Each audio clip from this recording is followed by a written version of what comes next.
first of all, thank you all for joining. Always great to see familiar faces. Everyone will get a chance to say howdy. That's what's cool about these virtual mixers here. Want to thank Miss Denise and Jason for setting this up, who's on the board, Gary, who's been on the board and from its inception, he's kept this thing going, and Tootie, and of course Donise and everyone who's here, and Daniel, you're always here. We always appreciate that, and John, you're always here, and lots of familiar faces, so that's great.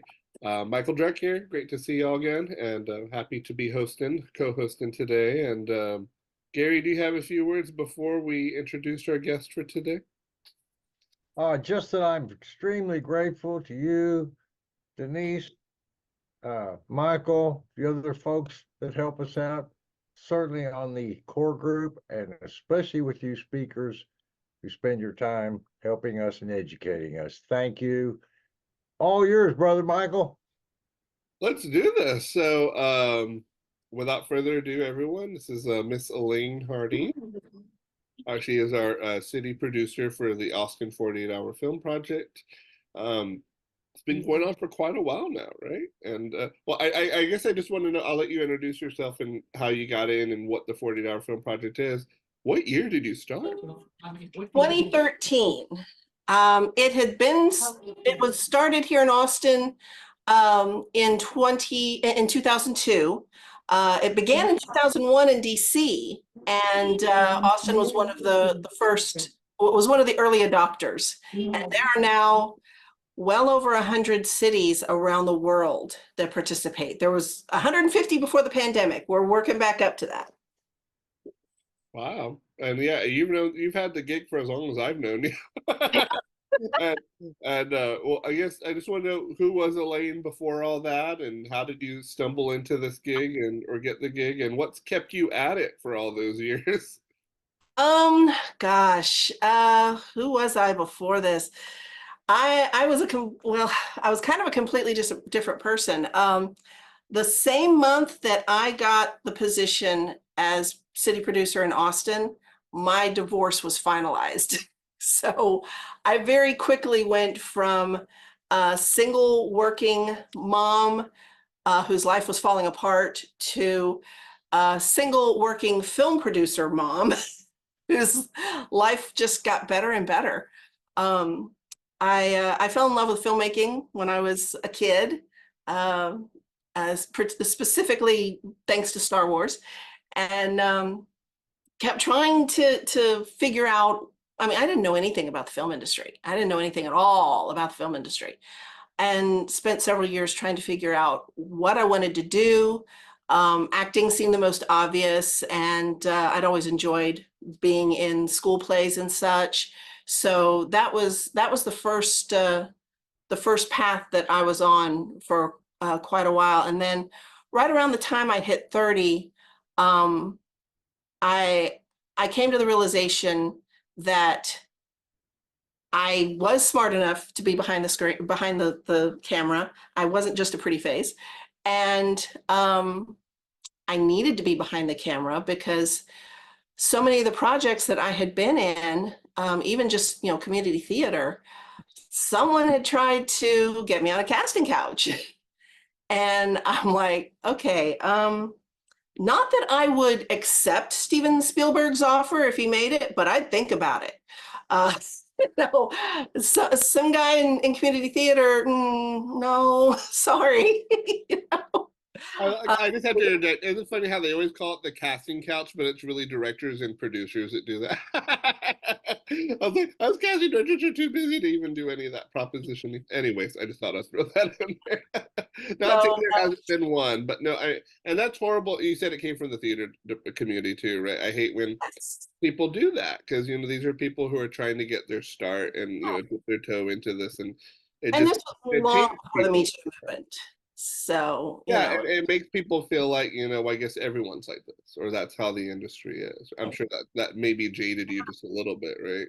Exactly. So I don't remember if it was right around that time that Evita came out, but there's that one line in the musical where she says, "Acting's limiting, the lines aren't mine," and I'm like, there you go. And you know, I'm still kind of trying to figure out what I want to do beyond the 48. But after years of being a temp secretary, you know, to keep food on the table and everything, I'd gotten involved with a lot of event planning companies. And so when the producer position came open, I'd been following them for years. I'd been on a team in Houston before I moved to Austin. And so when it came open, I'm like, okay, I have to try. I've got to try. And really did not expect to get it. But the gentleman who interviewed me over the phone and was in charge of making the decision, he told me later on that he really loved my enthusiasm and that he thought that would be a better fit than someone with a lot of experience but low enthusiasm. So you know, I've used this opportunity to learn so much. I didn't even know until my second year that what I was doing was officially being a film producer. One of our judges asked if I'd produced anything else. And I'm like, oh, no, I'm not really a producer. I just do this. Really more of an event planner, I guess, you know. And he just kind of laughed. He goes, honey, this is what a film producer does. And it just blew my mind. And no, I still haven't really produced anything else.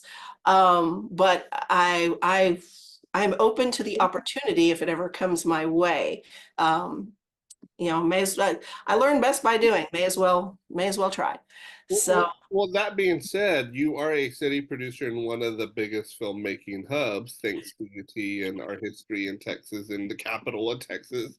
yes. So would you say, I guess just my question in general is, have you seen the Austin 48 Hour be a launching ground for people whose first time being a filmmaker, or when they're college or adults? Absolutely. Both before I got involved and since I've been involved. A few years before, and I found this out just looking for past participants on YouTube. A few years before I stepped into the role, there was, okay, any of y'all know who Alex Karpovsky is? If you've ever watched Girls, he was the barista on Girls. Oh, I love him. He's great. Yes. Once you said that, I was like, wait, I do know. Yes, my favorite character on that show. And I'd already fallen in love with that character. And then I see him show up in a film from like 2010, 2011 in the Austin 48 Hour Film Project. And then in, I think 2016 or 2017, there was a film, I think it was called something like Taking It All the Way or something like that. It was a story, a fish out of water story about a middle-aged man who goes back to college and joins a frat, and he gets, you know, bullied by the younger guys and eventually wins them over. But one of the younger guys was Iman Esfandi. And if you're a Star Wars fan and have watched Ahsoka, he has the role of Ezra Bridger. So I am like so proud and mega jealous. Let's see, who else? I know there was one winner we had one year who told me that, and this was his first year participating. He said that he promised his wife he was going to give up this dream after this competition, and he won. And he's been in almost every competition since. Last year, he passed the torch to his son to be the director. And, you know, it's kind of become a family event for them. And I've watched his confidence in, you know, in his creative pursuits grow. So, you know, I'm very proud of that. Our first genre project in 2015 was horror, and the winner was led by a young man named Mike Carrion. He went on from that to create an improv show with the Institution Theater that was inspired by Chris Farley's Chippendales dancer on SNL. So it was all these guys with very imperfect bodies who were male dancers, and it was called Hardish Bodies. Well, he had a couple of runs of that, and then they made about a 30-minute short film based on the concept, and it actually got into Tribeca. And now Mike is living in LA. He is writing for Lopez versus Lopez, and he even had a small part in one of their episodes in the first season. So yeah, he came out of, well, he was educated at A&M. Don't hold that against him. But yeah, he lived in Austin and was involved in the creative industry here before he went to LA. So we're really proud of him. So I personally direct a lot of people your way because, say, an actor, I'm just trying to build my reel. We'll get involved in a student film, try to get on a 48-hour team, try to filmmakers, at any level, I'm just trying to get involved. I'm just trying to get involved. You're like one of the first ones. So what do you do when someone contacts you? Is there stuff you can get for them right away, or to put them in contact with people? Or are you trying to keep them on a database and say, hey, when we roll around, that's when you need to meet everyone? Like, well, what is your process with that? Anything and everything. Probably the first thing I do is ask them if they're on Facebook, because we have a Facebook discussion group that's fairly active, and I'm very lenient about what I let people post there, as long as it is regarding any of the creative industries in Texas. Post it. Ask questions, brag about yourself. I really believe in collaboration. So that's the best way to get on there and just say, hey, this is who I am. This is what I do. This is what I'd like to do, etc. And then if they're not on Facebook, or the next step would be subscribe to our newsletter, find out when our events are, come to the networking events. And I am trying to set up a database. We don't have the same database we used to. You used to produce San Antonio, right? I did 1 year, and it's taken me a lot. I'm sure, like 2009. That's the year I did. Okay, so I don't know what the dashboard looked like back then, but the first few years that I was producing, they had a join a team database you could put your information on, and only the team leads had access to it. But the reason I started the Facebook group is because there weren't a lot of team leads that were reaching out to people on that, and I needed to get it a little more active, and in a way that if you had a bunch of people who wanted to be on a team and none of the team leads were contacting them, maybe they could make one themselves. So, but I'm trying to get, since so many people are leaving Facebook, I'm trying to get a database started through Google Sheets, although I hear they may be creating something that's even better on the website. We've had a new website now for a couple of years. It's still being developed and fleshed out, but it gets better and better all the time. And so I'm looking forward to finding out more about what they have in mind before I publicize my my Google form. But if they don't have something ready to go by the time registration reopens, I'm going to go ahead and put it out there. Are any of those old school people still involved, like Ben and what was her name, Liz and all them, or no? Liz Langston, yeah. or Liz Reeder? Liz Langston. Liz Langston retired in 2019. Okay, so she was with it for a long time. I remember that. Yeah, she was one of the founders. Yeah.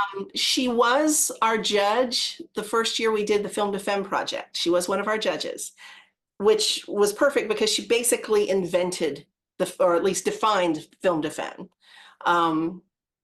For those of y'all who don't know, it's a story that focuses on strong, complex women's experiences. And so it's a little more than a chick flick, more than a rom-com, it passes the Bechdel test, that sort of thing. And we had a genre project 2 years ago that focused on Film to Femme entirely. So, and that was a lot of fun. My co-producer, Kara, and I workshopped that from the ground up, which it was very fulfilling. It was also kind of sobering because you realize that beyond chick flick rom-com, there really aren't any other subgenres out there for women's films. So we just kind of pulled them out of the air and, you know, hey, we'd like to see films that fit this or fit that, or, you know, that sort of thing. That was a lot of fun. Are you seeing more women directors for the Yes. That's, Yes. that's really good. Yeah. I mean, Especially, it's always a boys' club, so it's always good to know that there's yeah, of an opportunity for that. So I guess especially seeing more young women getting involved. So I love that. so these remember I'm going back to '09, so like my experience is a little limited. Do people are they able to like film their whole movie on their phone still? Mhm. Okay, wow, because we didn't have smartphones when I was there. We're Oh, I still, know. I guess that leads me to another question that's a really fun one. You've been in it for a long time, and so you've seen the technology change. Mhm. What I don't even like to use the word gimmick, but what strategy or like what elements have filmmakers used recently to like really blow you? Like for example, I know in '08 or '07, I think that was the first year we did it. They Mhm. blew us away when they shot in HD. We're like, oh my God, someone did a 2-day film in HD and it was amazing. So like like what has really blown you away in the past like couple of years or like that still like stick out in your mind? I'm seeing more special effects. I wish I could remember the name of the film, but there was a film. It was a couple of years before the pandemic, I want to say, where they had a character talking to an alien creature, and the alien was basically a light and just a lighting effect. And then all of a sudden, the alien goes into the girl's head, and you see all this footage of the light thing bouncing around in what looks for all the world like brains. And I was just really shocked. And I asked them how they did it, and they said they basically put one of those little,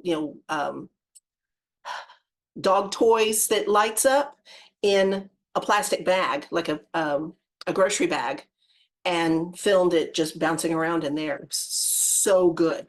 And that wasn't necessarily special. That was just practical effects. I have some filmmaking friends in Orlando that I met through Filmapalooza, and they have participated a couple of times when we had the sci-fi project. And one of them has a membership in this online rendering co-op kind of thing. Some of y'all might remember years ago when SETI, the Search for Extraterrestrial Intelligence, they had a screensaver, and you could sign up, and while your computer was in screensaver mode, the SETI would borrow your computer processing power to crunch numbers. Well, this rendering co-op does the same thing, but for rendering. And the more time you donate on your computer, the higher up in the queue your projects go. So this gentleman had donated so much time that he can do some pretty sophisticated 3D animation in 2 days and have it rendered in time. So that blew my mind. There was a young man who, when he first started, he was right out of school, and his films, they weren't terrible. They weren't like gouge your eyes out terrible, but they were definitely on the lower end of the quality spectrum. But each time he participated, they got better and better. And eventually he started doing stop motion animation with just like putty and whatever he had available. And the first one he did was really, really good. And the second one he did was just mind blowing, because one scene he had a shotgun go off and he used cotton to be the smoke. And it was very realistic and very effective in stop motion animation. And now he's working on his first feature. So stop motion feature. So really proud of him. I'm constantly amazed at some of the creativity that that comes out of these projects. NIOS has participated a couple of years now, and their first one in, I guess, was 22. That one made the top 10, and it was just kind of this chase thing where these students are trying to sabotage another school's mascot, and the mascot starts chasing them, and then they're chasing him, and so it was a lot. It was kind of vaudevillian slapstick, but it was really very funny and entertaining, and it's just a bunch of high school kids. So. And guys, I just wanted to say this too while we're answering a lot of questions here. I'm going to ask a few more and then we'll open it up to questions. So be thinking if you do have a question for Alyne, if we haven't covered it, you will get your chance to ask that question. I did want to pivot a little bit because I do like that I do know this world here, but is it still at its, is it still the basic same competition where you draw on a Friday, you shoot over the weekend, it has to be delivered by Sunday? Has that changed a lot over the years, or the way you do it? There have been some changes. The first change was that you don't just get one genre anymore. It used to be you would get one genre. If you didn't like it, you could ask for a wild card, and then whatever you got, you went with. There was no ifs, ands, or buts. Now you get two genres, and you can choose between one or the other, or you can put them together. And that actually opens up a lot more opportunities, I think. The biggest change came through the pandemic. Obviously, we couldn't meet, so we had to have our kickoffs on Zoom, or I think I broadcast them to YouTube usually. And the drop-off, it has now become digital, and that's going to stay that way. Before the pandemic, we literally had people who had hit deer on the way. And, people are tired. They haven't had enough sleep and they're in a rush. And when you think about it, that's really not a very safe combination. So in a way, the pandemic was kind of a godsend, or I guess you could say the silver lining of the pandemic was nobody has to do that anymore. They can just upload it from their computer. And our web guy, Wouter, has fixed it so even if your computer crashes, if you upload the exact same file, even 5 minutes after the deadline, if you started uploading it before the deadline, the computer will recognize it by the checksum, and you are still on time. You can restart that thing, for hours if you have to. And Frank will tell you one time when he tried and finally just had to show up at my house with a flash drive. And fortunately, the checksum still. Well, no, I think you were late on that one anyway, weren't you, Frank? You're muted, dude. Yeah, but there was another time where that worked out real good. Okay, good. Yeah. So, I've had people have to Dropbox me their files because for some reason they can't connect. And I send the file to Wouter and he can verify, yes, this is the same file that they started, or yes, this file was saved before the deadline, and it's good. So. Well, I assume that the technology would catch up. But yeah, you're right. Like, I felt bad being that door person. Like, I know you spent 2 days, but sorry, Yes. I'm sorry you pulled in 1 minute, and there would be people waiting at the door, making sure like we didn't let anyone late. It was this whole thing. Mhm. Yep. It's a lot of pressure. People don't realize to be a city producer, because also you're kind of also being scrutinized. Like, well, who did you pick for the judges? And oh, they don't like me, and Oh. and I basically, I'm saying my 1 year was enough, because I had to people who I came up with, and their friends and family, and they would I would know that they would tattle to Liz, because they'd be like, now who are these judges, and she has to just be very like by the book, and I'm like, Liz, I know who sent that complaint, and because they're so sure they didn't win, so it's just Right. like. And I'm so happy it was before a lot of social media. I mean, we had Facebook, but Could you imagine now, like people sending these mean TikToks and like, you know, stuff like that? Like, it's rained, it's Oh gosh. rained. Yeah, I've had people post on Twitter with, you know, shooting the bird to the 48-hour film project. I've had, let's see, you know, I've had people that got very upset because I wasn't announcing the nominations as early as I would have wanted to, but sometimes the judges are a little, you know, things Might happen. be torn, and then you have to come to a decision, right? And that's Yes. part of it, right? Like, guys, we have to pick an overall winner. We have to pick an overall. Yes. And then sometimes it's almost like the Oscars. Well, we'll give so and so this director, but we have to, you know, it's like, you know, you're coming Right. to a consensus. And I will say, my one year, I did wish I pushed a little more harder for that. But at one, you Yeah. kind of sometimes you get defeated. Some years you're just like, okay, here are the awards. You know? Yes. Or I had to disqualify someone I was really close to, and my editor caught that, and she's like, "Michael, you're not gonna like this." And same thing. I'm Mhm. to say, and you know, producer to producer, I was just like, I had to pull him aside at the award ceremony and be like, "You were gonna win, but no, I have to give it to someone else." Mhm. Stormed out the door, and that's when the Yeah. things happened. I And I then you actually went and, so far yeah, as to announce a winner for the Global Film Challenge during the pandemic. I did not catch the line was just a little off. And someone else came back and went, you know, that line is off, right? And I'm like, what? oh, dang. I'm just saying it's not fun. These are the not fun things the producers have to take care of, you know, because it's not all the glorious side. Because people think, oh, producing's easy. It's like, no, it's not. So I'm glad that I'm so happy. You know what? You just helped me with 15 years of therapy because you know all that Give you people. closure. Good. And I was like, let someone else do it after that. Michael's got other fish to fry. I think I moved to New York right after that. But anyways, I that maybe have was a to look, catalyst. yeah, I have to laugh when someone tells me I need new judges or I need better judges or what have you, because I switch them out quite frequently.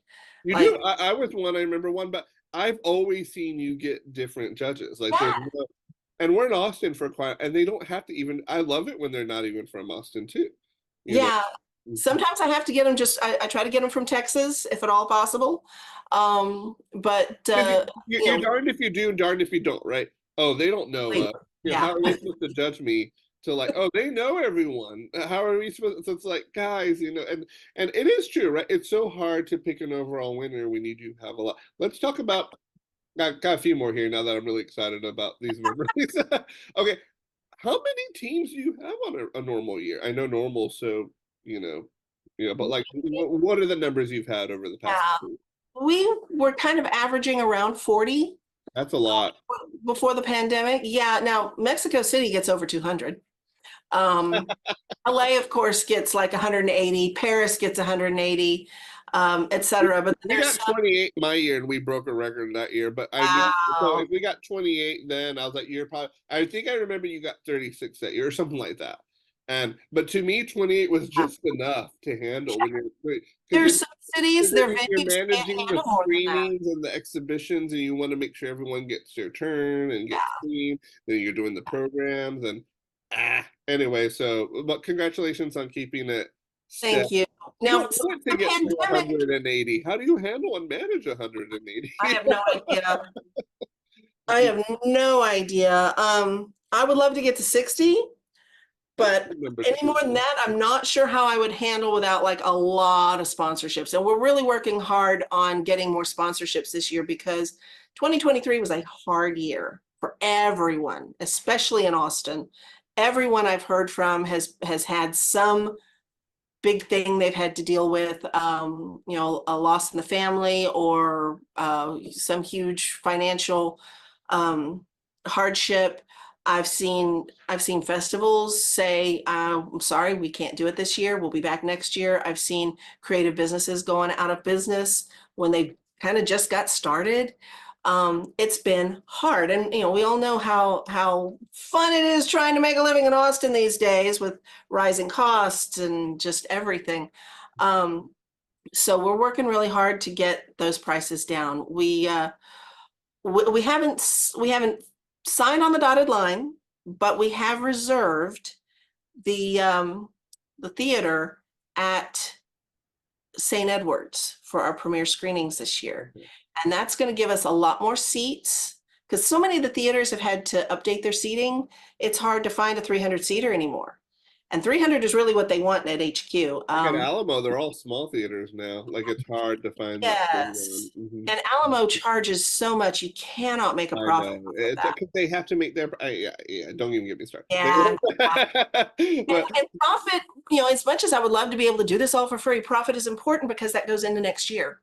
Yeah. We can't pay for next year without making a profit. And we've discovered that, you know, a lot of times we're barely breaking even. And I get it, the theaters are hurting too, you know, things are changing. We're kind of in this you know, vortex of what's the industry going to look like in a few years. And I have guesses, but you know, my guesses may be way off.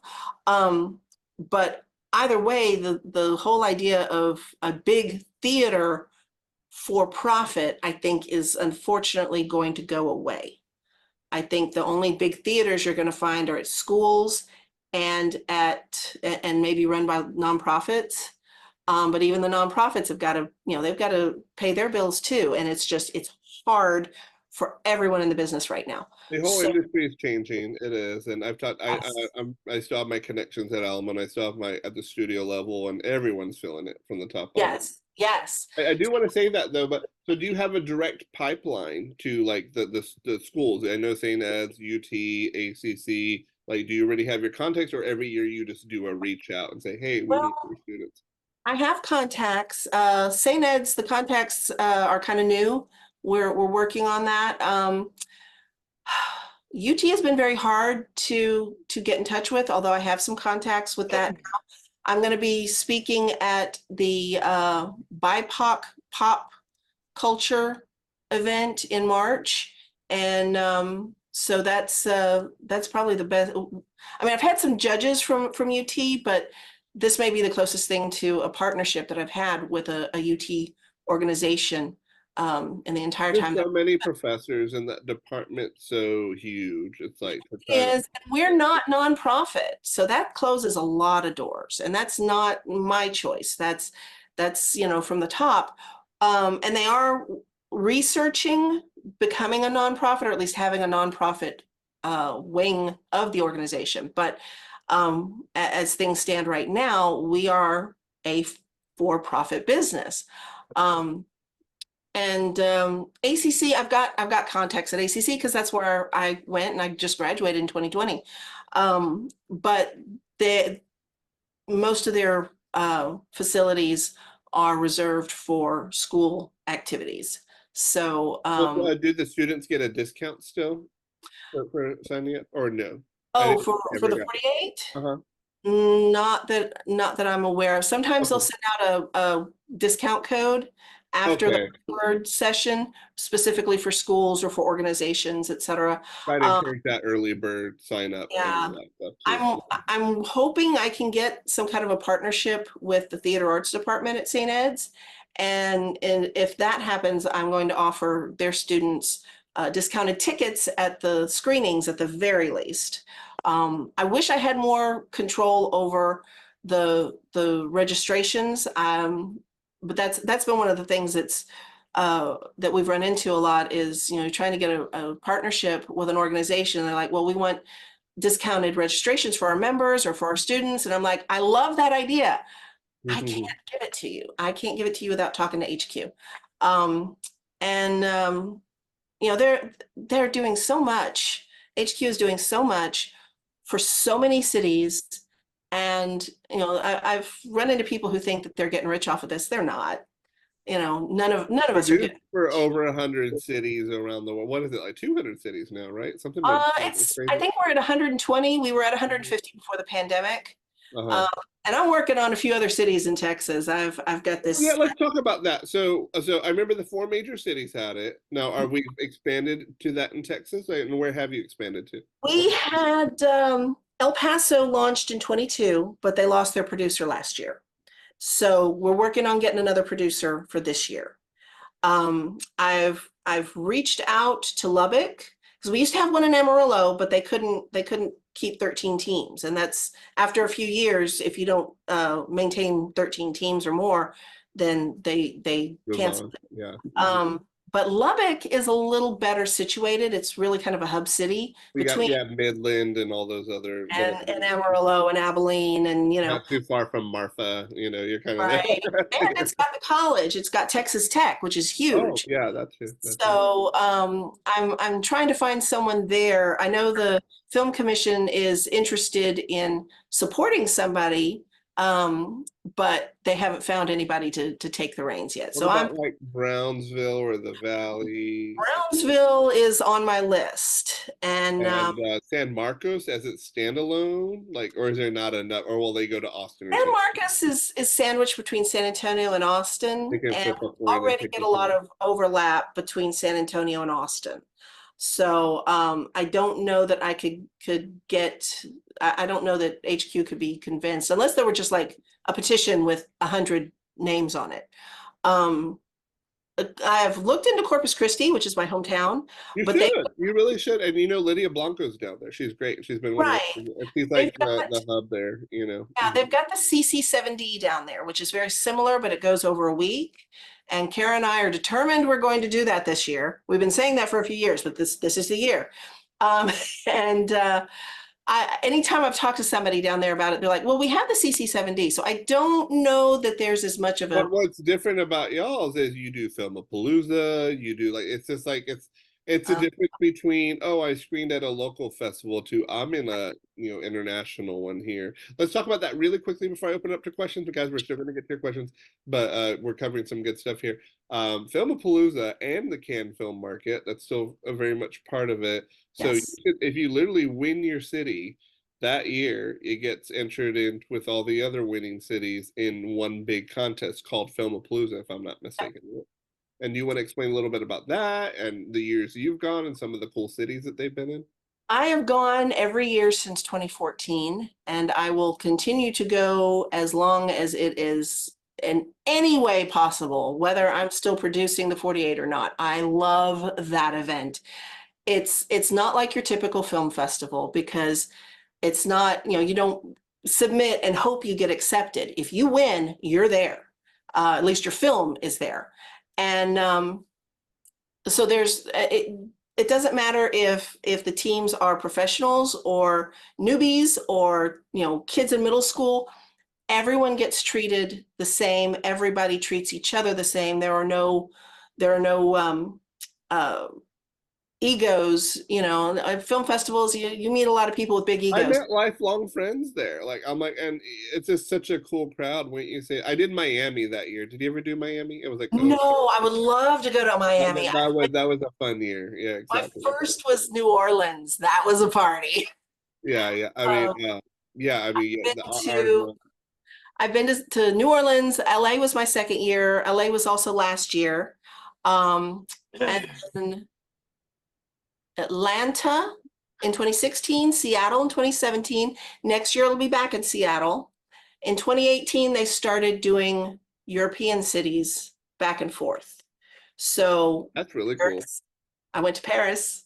That's awesome. And then the next year it was in Orlando. And then the Cannes Film Market. So yes, it's not Cannes, but there's a lot of film markets that happen while Cannes. Right. It's a special screening. Yeah. Yes, it's a special screening at the short film market. And you get the accreditation, you get a chance to be on the red carpet. I did not get to do that this last year. I did get to go to Cannes because the Dallas film, I'm also producing the Dallas 48 now, and that one made it all the way to Cannes. So yeah, have you ever got asked to do multiple cities? But clearly you're doing Austin and Dallas right now. Yeah. Wouter and his co-producer Indra kind of double dog dared me because 2022 was difficult. We lost the Houston producer. Houston didn't have one that year. We lost the Dallas producer. And I've lived in both Houston and Dallas, and I was coordinating with Mark, the founder, to try to find somebody to produce both of them. And when it looked like Dallas just wasn't going to happen, I'm like, like I said, Wouter kind of double dog dared me. And I'm like, all right, fine. I cannot stand to see Texas lose a city. And then a few months later, they That just big of a city. Come on, exactly. right. A few months later, they kind of gave up on Houston for the year, and I was like, and Carol was like, no. So, Well, okay. but they What have a happened? new producer, and the new Houston producer is amazing. His name is Yeah. Nano Munoz. He is incredible. So. And Rain, whatever happened to Rain in Dallas? Is she still around? I know she's not producing. I just talked to her. Yeah, she is so inspiring. She talked me off the ledge many nights. I was like, she's like, you got Sure. this. I was like, right before we started, I was on the phone with her. I was like, I don't know if I could do this. She's like, you got this. Yes. And then I ran out there. But She still holds the record for the most teams in Dallas. I'm working to beat that record, but she still holds that record. is she working production? I remember she had all her She is, and she know. told me that she is so busy. She doesn't need a resume. She doesn't need a business card. She doesn't need a website. Everything she's getting, she is working full time, and everything she gets is word of mouth. So that's how we incredible. do it. Yeah, but exactly. I mean, and she was just a go-getter. So she was a former long-time Dallas producer. So I'm glad that and that's another thing I'll say about 40 Hour. It built a lot of camaraderie with each Texas city. Yes. And the cities you got to know, like they kind of became a lifeline for you because it's like, yes, oh, you do what I do, just like maybe hopefully some of the agents do and some of the other casters do. But I'm glad to know that producing wise, y'all do that with each other. And y'all with Dallas, I've got a backdrop for Austin, which I'm probably going to have to retire because they've updated the logo. But right after they updated the logo, I went ahead and got a backdrop for Dallas. And I thought about it. I was like, we've got a lot of new producers coming in. What if I had one backdrop that just said Texas on it? And then we could put, we could print out stickers on clear paper or clear labels and just put the name on there to differentiate. And I've taken that backdrop to Houston. I'm willing to take it to El Paso. Twist my arm. I've never been to El Paso. So I'm willing to take it down to San Antonio if Phil needs it. So and I've let them all know, if you need anything, please let me know, because now I'm kind of the longest Texas producer currently serving, and I'm supposed to know what I'm doing. That's awesome. And I will say this too, actors eat this up. Like, I just want to say that, because I explained it to them once. I was like, guys, you literally are acting for maybe 12 hours one day. That's maybe, because they have to write it, they have to shoot it, they have to edit it. They're going to get you in and out if they can. Like, you might be hanging out while they're figuring things out. Oh, can you come here and dub this? So the most with it, you're going to walk away with some real footage, which is great. I mean, actors are paying for real footage these days, which is ridiculous to me. But I get what you. But I mean, you could walk away with a clip from your reel for a quick 40 hours. And that's one of the things I pitched to St. Ed. I was like, this is a great way for your students to get started on their reel.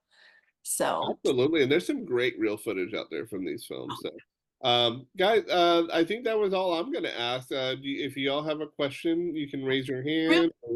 Real quick, I did want to introduce someone that I invited to this mixer. Ben, can you say hi and tell folks about your new venture? Hi, everybody. So I'm Ben Bennick. I started a company for production trailers. It's called B4 Site Solutions. We're all over Facebook in most of the groups. I'm sure some of y'all have seen it. We built this thing with a production manager in mind. What does he want? What are the creature comforts? We just had a job this weekend. We got Starlink. Everybody watched the Super Bowl. I won the pot, which was awesome. So we're really focusing on right now is what do we do next? What services do we provide? I'm working with Alyne to kind of get out there so I can participate in some of these events. But if you're moving an 18,000-pound trailer down the road a mile, it costs you some money. So We're working on that. If you guys have any questions, I'd love to hear just anybody. We're gonna get a PMO. We're gonna get, I have access to talent trailers, to 3 Tops, I mean, if you're looking for it, I could probably find it. I got a background in the military. If you want to blow something up, I'm your guy. I don't mean that like, it's all legal and fun. So my friends are, context of a film. they're in the aggregate industry. They did Yeah, I some was about stuff to say for Mr. we need to Beast. get you on the line producer list because whenever they need, they're just going to call down. I literally got a call today. This tells you how lists work. I got Oh a my goodness, that'd be amazing. I got a beautiful client today. I was like, how the heck did you find me? He's like, oh, I just went down the SAG website. I was like, oh, it works. When Yeah, you're listed on a directory. So it's always fun to no, but literally you need to go to the film commission and go to every line producer. But even if I emailed and applied on all of them. I had a meeting with the Bastrop Film Commissioner. Good. She's gonna hopefully get me a meeting with Austin. Y'all, we have not, and I've looked and begged and asked for negative feedback of how it flows. So right now you could do 2 hair and makeup in the front, 3 office. We had 4 chairs sitting around, so you had 3 people in office chairs, 4 people in chairs, another guy on the couch, and we had enough space. And then wardrobe, we got over 25 feet of linear rack space. So pretty much any mid-level shoot, commercial specifically, this works really, really, really well. I was about to say you need to get in with those commercial producers because they got money to blow. I just Yeah, that's heavy their bread and butter right now. So yeah. we're working with they got money to burn and they're gonna keep shooting in Texas. Thank God it keeps us. So we're working with Rico Grillo right now. Mhm. is our main guy. But he does 3 jobs a month and I need to do 10 jobs a month. You can hit up Really Terry impressed. Maxfield and a few others. You can always email me and I'll send you my list and be like, these are I will follow up with you. these are the ones who hire tomorrow. me. You're not Absolutely. taking a gig away from me. It's a school, and then if they need another option for trailers, great. I'd be happy to Yeah. help. I was real impressed when I saw his posts on Facebook, and so I reached out to him. And I like I said, collaboration is important. So I'm trying to get as many Right. people connected as possible. So The few That's times also the other producers thing. I mean, there's so many people with this dream and vision. It's like, how do you make that happen? Well, you figure that out. It's like, well, where are you going to put the people and where are they going to use the restroom? And that's a huge that is a vendors are very huge important problem. because when we're all busy, there's been times where I'm working on indies and we can't even find one. We have to ask someone, oh, do you have a mobile home or something like that? You know what I mean? When we get that, so it's good to know that you're out there. So yeah, and that's exactly what this is. And everything works, which apparently is a big deal. Like everything functions. We have backup generators. You want it to be an ice box? I will make you put on a coat in 107-degree weather. Well, So it's great, man. We're real excited. We just launched January 10th. Cool. And what is your do you have a website? I do. It's B4, so B the letter 4, site solutions with an S.com. I'm putting that into. Pull it up right now, man. There you go. There it is. Put it in there for you. Cool. We did get a question. What does it say? Anonymous. It says, yeah, the 562 studio plans to open in late 2024. Let's hope it does. I mean, I think that also, I don't always want to sound like a negative Nelly. That's great when people build studios, but that's not necessarily what brings the work. We all know it's the incentive, which we have a good incentive. But also on the flip side, when these out of town productions come in, they need to have space for them. So, if these big jobs come in and there's not enough space for them, they're going to be, I'm not going to shoot in Texas again. space is hard to find in Austin. So yeah, we hope that they're able to provide and also give people locals. Like for example, like I love AFS, I love them, but they don't ever have space available. Like when I'm good friends with Sarah Dowling, she had to find a room for Darren Aronofsky, and they're like, we can get you a room. I'm like, it's for Darren, it's like, and I get it. I think that, and again, we all know nonprofits, they're only able to build so many years. So that's just another example of the more space we have to accommodate, the better. So that's great. I will say they have a darn good PR department because we've been talking about this for 2 years. I'm One thing I've learned from working in Dallas now for 2 years is that it's a very different culture. Dallas is so big, and there may be technically more going on there creatively, but there's so much space and so many people. You don't have to compete as much as you do here in Austin. Austin is very, there's so many people in such a small space, and there's so much creativity going on, which is wonderful. But then you get into the problem of having to compete with each other. And that's the other thing I've been working on, and it's still very much early, is that trying to get a co-op going between the local festivals, especially, the smaller festivals that can't compete with Austin Film Festival and South by Southwest and ACL for space and services, to get them all to share a calendar and try to avoid competition, try to collaborate more, try to communicate more. And that also includes meetups like the Network Austin Mixer and various other organizations that regularly have screenings or creative meetups.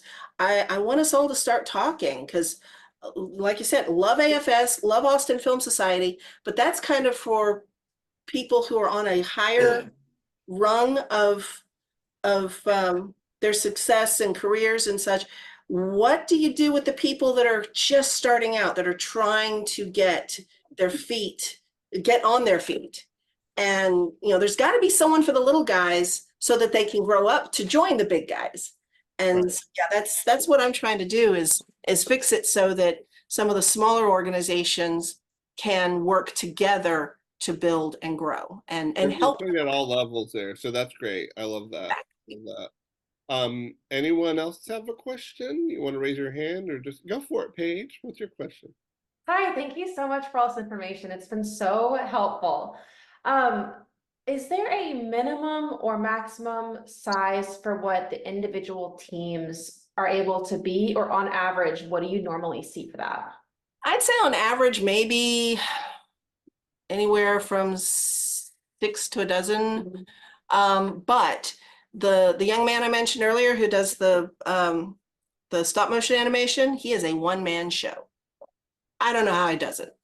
But we've also had, Frank can talk about working with Ostakirky years ago. Those teams were what, 300? Somebody told me they were 300. That may be exact. No, that was an exact. The biggest team I worked with those guys was maybe about 38, 39 folks. Okay. They brought a lot of students over from Albuquerque, New Mexico, with a couple of producers, and people just kind of led their own spots.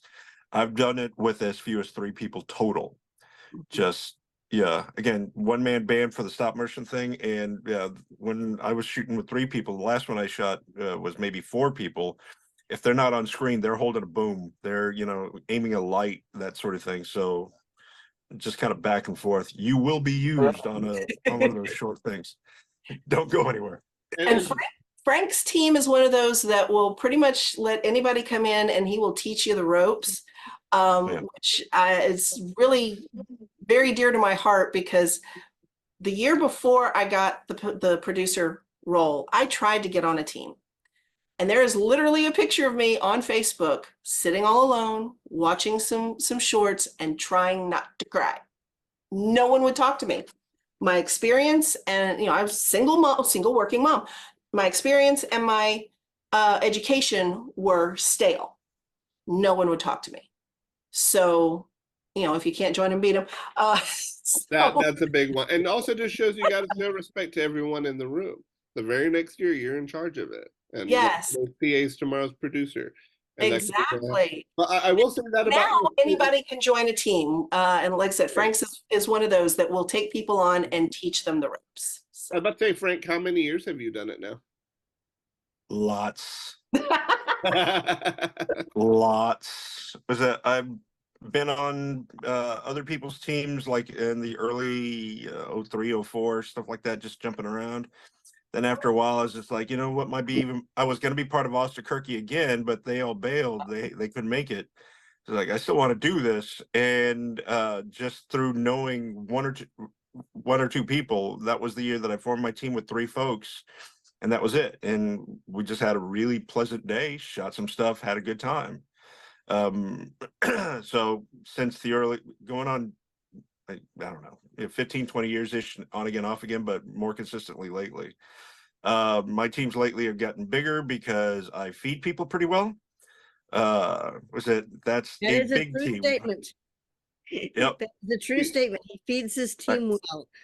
I try to feed. Yeah, we can't pay folks, but I can feed you, and that helps when folks are starting to get a little hangry on set, to just go that little further. Sometimes it's like, all right, guys, we got maybe another hour. We can do this.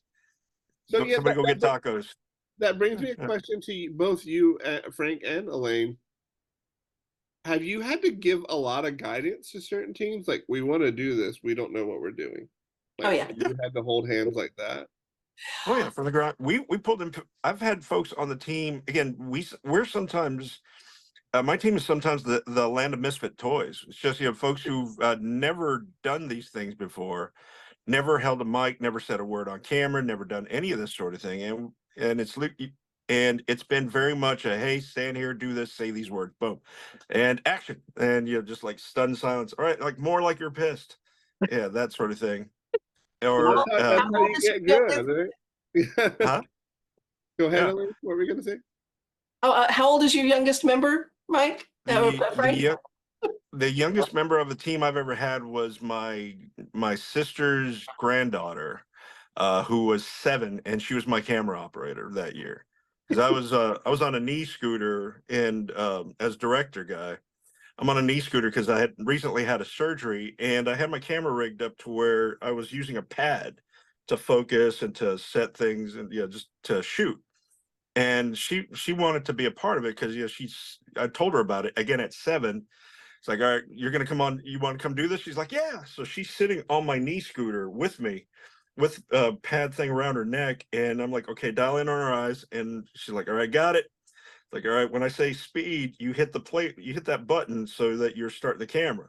It's like, got it. So after a bit, after telling her like twice or 3 times, she just had it. So I'm sitting there like working all this other stuff, and she's my camera operator at this point.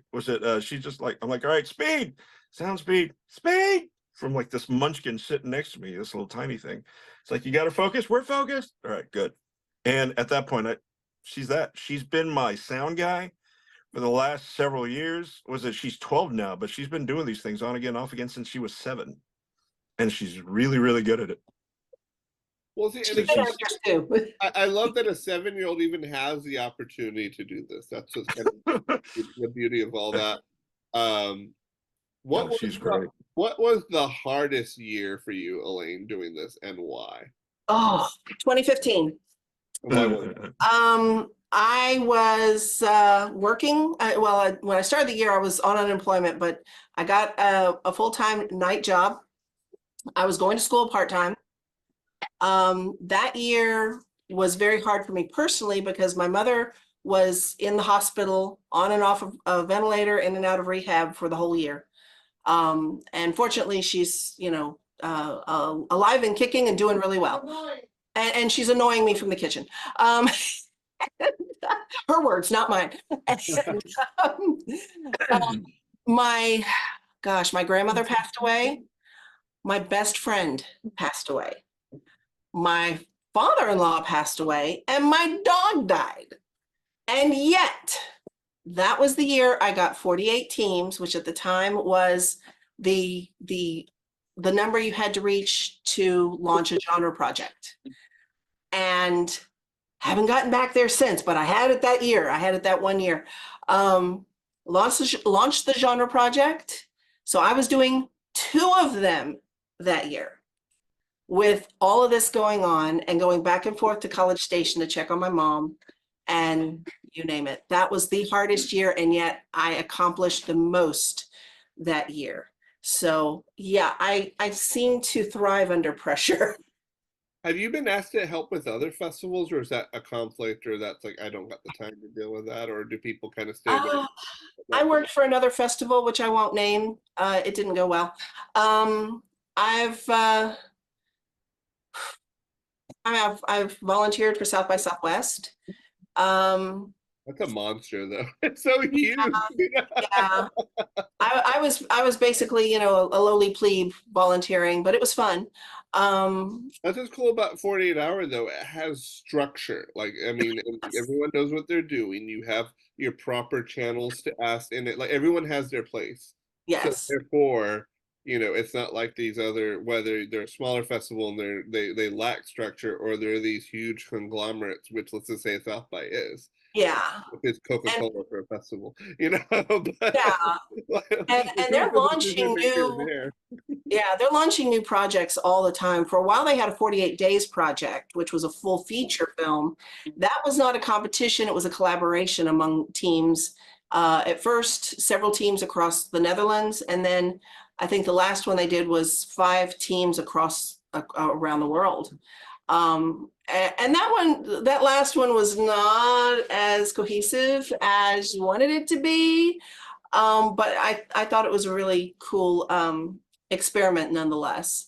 I always wanted to do one of those in Texas, just have one team from each city. Yeah, I was wondering, can you do more exhibition events, or does HQ kind of like, they don't want to like dilute it too much? Like, we have the right to screen pretty much any of the films anytime we want. well, that's the thing I want, you know, everyone here to know too. You can take your film and submit it to other festivals. Yes, So and we we did, and it can got us a lot of encourage people. that. Yeah. Because it's not, I mean, you know, our judges have certain parameters they're looking for. You know, they've got to, the adherence is a parameter. They've got to consider all these other things that were done in 2 days, you know. So a lot of times the films that make it to the top 10 may not necessarily be the audience's favorites, but they're the ones that the judges, and you know, judges are human. They're going to have their own likes and dislikes. Everyone has an opinion, exactly. Right, right. I don't But always did they with the execute winners. the elements the best way, not just Right, the best exactly. way? Mhm. And then so, you know, other festivals, they have different focuses. And so you never know what, you know, who you'll meet, how far you'll go in another festival entirely. So we encourage people, and I know it can get expensive to keep submitting to multiple festivals, but we encourage people to keep trying and keep sending it out there, because we want people to see their film, we want people to see their talent, and we want people to know about us. I mean, you know, it's a win-win. So it's basically free advertising for us, but it's also, they get to celebrate their film when someone else sees it and goes, 2 days or not, I don't care. I love that film and I want it to be in my festival. So, and they can edit it, they can re-edit it, they can add, you know, make it longer. So they get to get a little more of their vision. Like their director's cut, not just the rushed 40 Right. hours. Yeah. That's good, Right. too, especially with the feedback that you got from the screening too. And I've been working on having mixers that highlight our participants, especially the work that is outside the 48, whether it's something completely different, whether it's a feature or a selection of shorts, or something they made for the 48 that they then took and re-edited. You know, we want to show that off. So that's great. I'm going to wrap this up really quickly here, and if you have more questions, just raise your hand, because I know I factored in the hour since we started 15 minutes late, but I did have 2 more little burning questions that are very important. The first one is, when is the next 48 hour? What time of year? June 7th through 9th. So we're coming up on it. Yes. Ish. Like if you want to start, you know. And I'm working on getting Dallas in May, just in case anyone's curious, but we haven't nailed down that date quite yet. Well, don't you have to pad the time for yourself, for your safety, or for your like sanity, like, because you can't overlap them too much, right? Or you know. I really, well, that's why last year they told me they really wanted all the American projects done by September, and I'm like, I can't do that. Yeah. Oh, I forget, they have to have it by a deadline, because then they got to plan film. Right. Okay. So this year I asked them if I could do Dallas in April, but the website's not, there's still a few things that they're tweaking on the website. So they're like, no, we can't open it until the last weekend of April.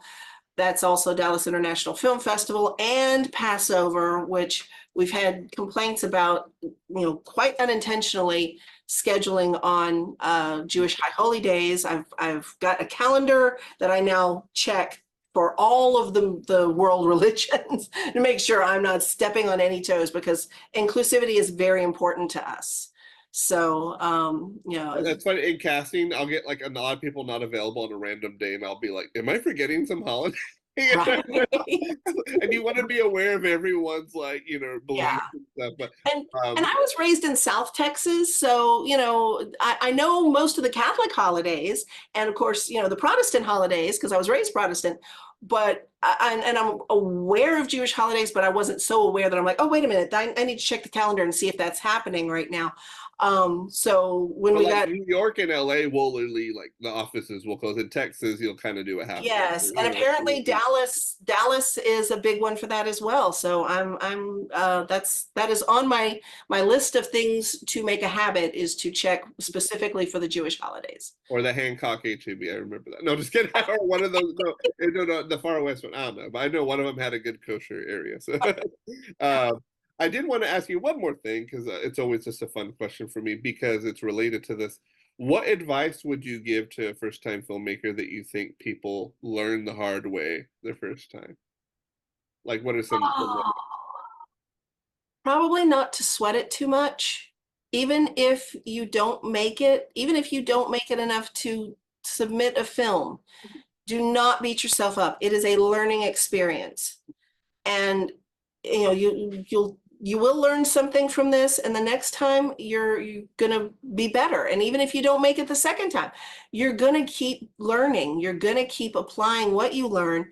And you know, whether that equates to success within the 48 or just success in the industry doesn't matter. It's important to keep trying and keep learning, and just, you know, embrace the fact that you're human, and things happen, chaos reigns, you know, and just learn from that experience and then move on.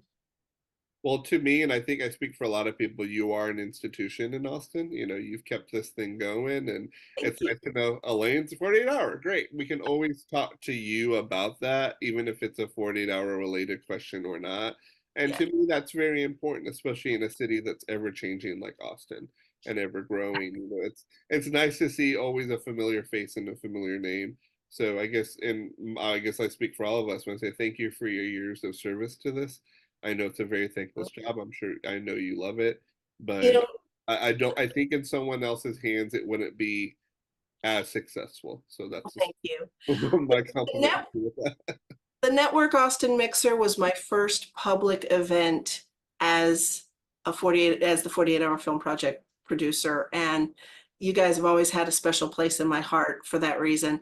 And I'm not sure I would have even been as successful at that first one if it hadn't been for Robert Ansley kind of holding my hand through it. I'm sure most of y'all know him, and he will be very, very missed. But I owe a lot of my first year's success to you guys and to Robert. Yeah, and you know, we're going through our ever evolving, changing. You know, we're Zoom right now. We're not, you know, Right. at the Acapulco's, and God, I miss those days. You know, I think we I'm all keeping an eye out for a venue for you guys. I want y'all to know, because right. And yeah, we're going through, you know, pictures. we're going through, like, are we going to do this quarterly? Are we going to do an event? You know, and all that stuff too. And we all have our lives too. But you know, I appreciate Gary for keeping this going, and you know, the great people like Denise and Jason for, you know, volunteering their time, and Tootie for volunteering her time. It's like we're all like doing this, and then of course the memory of Donice, we want to keep her legacy going. Absolutely. So, but I think it was great that you were able to hop on today. But did anyone else have any final questions?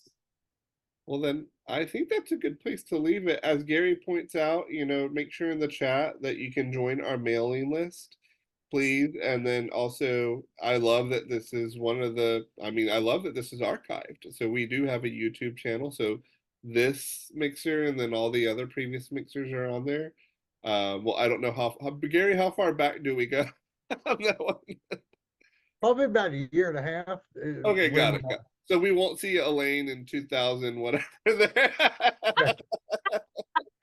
No, but we'll see this mixer, and y'all can certainly go check it on the YouTube link and pass the links out so we get people on our mailing list. Thank you so much, Alyne, and thank you, Michael, and thank you, Denise and Jason, because we had a problem with the link and they were kind enough to figure out how to get you people on board. And those who missed it, be sure and let them know that the link is available so they can see it again. So And Happy New Year. Alyne, let's chat too. Like DM me and let's collaborate more because I might have some side work too. So Excellent, excellent. Because I need more regular income. I'm not driving anymore. I need some of those freelancing gigs. So when it's midnight, I can back here download some tapes for me. Thank you. Good night. No, there we go. Okay. Yeah, sorry, Gary. Well, we'll do our send off. Thank you so much, Gary. And all y'all have a great night. And we'll catch you next time. Happy Valentine's Day, Alyne. Happy Valentine's. Happy Valentine's Happy Day. Valentine's Day. Can't think of a better way to spend it. There you go, girl. Now go have your heart-shaped steak, for those people who actually cook that. No, I'm just kidding. I think I may still have some steak for my son's birthday in there. I see HEB sells those, so I think those are really interesting. You have to improve on steak. No, exactly. Now I gotta go pick up a ring light at my brother's house, so here I go. Okay. There you go. Exactly. They're probably tired of me leaving their stuff there. But Alyne, it's really good to catch up. I mean, like I said, it was very therapeutic for me to do this. I forgot how traumatic that year. I had so much fun doing it, and I felt like I took it up a notch the year I got to do it. Yeah. It was kind of a little heartbreaking. It was like a mixture. Like it was successful, but then it didn't feel successful. So that's why I let it go, and I was like, let someone else do it, And then, but maybe I'm just. I've heard San Antonio has suffered since the pandemic. Not just the 48, but just the creative industry, because there's not any there. They don't have art house theaters anymore. Well, no, we don't have art house theaters yet. Well, we lost the Bijou, which was our art house theater. We don't have Westlake's Alamo, which was the smaller and more fun one. So it's all corporate now. And so, like you said, those big theaters. So it's like they're in it for the bottom line.